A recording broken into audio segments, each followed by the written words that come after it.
और इन 18 दिनों में भारत के वैज्ञानिकों द्वारा तैयार किए गए कई प्रयोग थे, 7 प्रयोग थे। एक्चुअली मैं जो कुछ भी आपको बता रहा हूँ, माननीय मुख्यमंत्री जी ब्रजेश पाठक जी ऑलरेडी बता चुके हैं काफ़ी डिटेल में, तो ये रिपीट है, लेकिन फिर भी कुछ चीज़ें बताऊंगा। तो 7 एक्सपेरिमेंट हमारे खुद के वैज्ञानिकों द्वारा तैयार किए गए थे।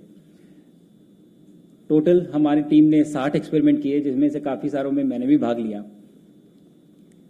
लेकिन सबसे बड़ी प्राउड फीलिंग जो थी वो ये थी कि जब मैं ये एक्सपेरिमेंट्स कर रहा था स्पेस में अपने वैज्ञानिकों द्वारा, हमारी जो टीम थी वो यहाँ बैठ के मुझे वीडियो पे देख रही थी जब मैं वो एक्सपेरिमेंट्स कर रहा था जो उन्होंने भारत की धरती पे तैयार किए थे स्पेस ले जाने के लिए। ये हिस्ट्री में पहली बार हुआ है कि भारत के वैज्ञानिकों को ये मौका मिला कि वो माइक्रोग्रेविटी रिसर्च कर सके। और मुझे लगता है सबसे बड़ी उपलब्धि जो ये एक्सपेरिमेंट्स थे उनकी साइंटिफिक अकम्पलिशमेंट नहीं है, जो हमने डेटा आया है वो नहीं है, बल्कि ये जो दरवाजे हैं ये माइक्रोग्रेविटी रिसर्च के, ये खुल गए। और जितने भी रिसर्चर्स जो यहाँ बैठे हुए थे, जब मैं वापस आया तो उन्होंने कहा कि सर बस अब तो हम जाते रहेंगे और हम करते रहेंगे, चाहे आप जाओ या ना जाओ, हमारे एक्सपेरिमेंट जरूर जाएंगे।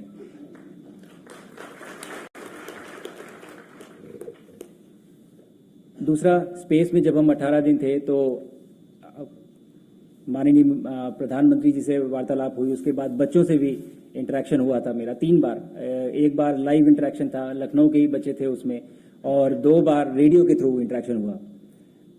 और अभी आने से पहले मैं माननीय मुख्यमंत्री जी से भी चर्चा कर रहा था कि इसी बारे में कि उन तीनों इंटरेक्शन में हर बार एक ना एक बच्चा था जिसने मुझसे ये पूछा कि सर हम एस्ट्रोनॉट कैसे बन सकते हैं।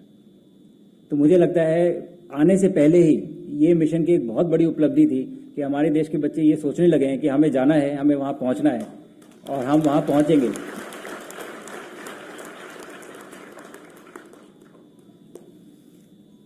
ह्यूमन स्पेस मिशन काफ़ी कॉम्प्लेक्स होते हैं। जब हम अंतरिक्ष में जाते हैं रॉकेट से, जब हम स्पेस स्टेशन में पहुंचते हैं तो पहली बार आपका शरीर माइक्रोग्रेविटी का एक जो वातावरण है वो एक्सपीरियंस करता है। बहुत सारे चेंजेस आते हैं आपके शरीर में, जो पूरा ब्लड है वो पूरा आपके सर में आ जाता है, आपका सर बड़ा हो जाता है और आपका हार्ट स्लो हो जाता है क्योंकि उसको ग्रेविटी के अगेंस्ट काम नहीं करना है ब्लड पंप करने के लिए।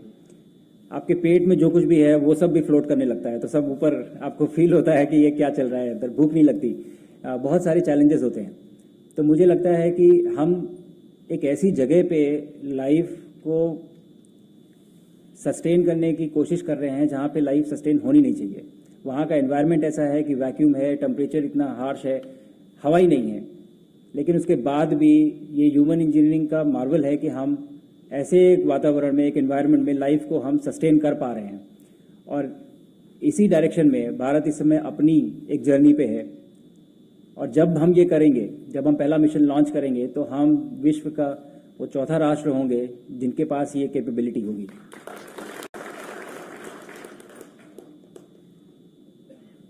मेरे मिशन के द्वारा जो मैं वापस आने के बाद जो उत्साह और जो सपोर्ट और जो एक्साइटमेंट देखा, मुझे लगता है कि ये एक मोमेंटम अभी जो हमने बनाया है, अब हमारी जिम्मेदारी है कि हम इस मोमेंटम को आगे बढ़ाएं। और चूंकि आज हम यहाँ खड़े हैं लखनऊ में, उत्तर प्रदेश में, मुझे लगता है शुरुआत यहीं से क्यों ना की जाए। तो अब अगला ट्रांसफॉर्मेशनल सेक्टर जो मुझे दिखता है वो स्पेस का क्षेत्र दिखता है। और मुझे लगता है कि बाकी सारे सेक्टर, चाहे वो एजुकेशन हो या इंडस्ट्री हो या फिर डिप्लोमेसी कहूँगा मैं, किसी भी तरीके से आप स्पेस के क्षेत्र को किसी भी विभाग में यूज़ कर सकते हैं और एक ओवरऑल नेशन बिल्डिंग के टूल की तरह हम इसका इस्तेमाल कर सकते हैं। लेकिन पीछे बैठे बच्चों को मेरा एक मैसेज है, ख़त्म करने से पहले ज़रूर बोलूँगा कि हमारे तो प्लान है, हम गगनयान में एक ह्यूमन को भेजेंगे, फिर भारतीय अंतरिक्ष स्टेशन का निर्माण होगा और उसके बाद 2040 में कोई ना कोई मून पे ज़रूर जाएगा, चांद पे ज़रूर जाएगा। उस समय तक आप लोग तैयार हो जाएंगे।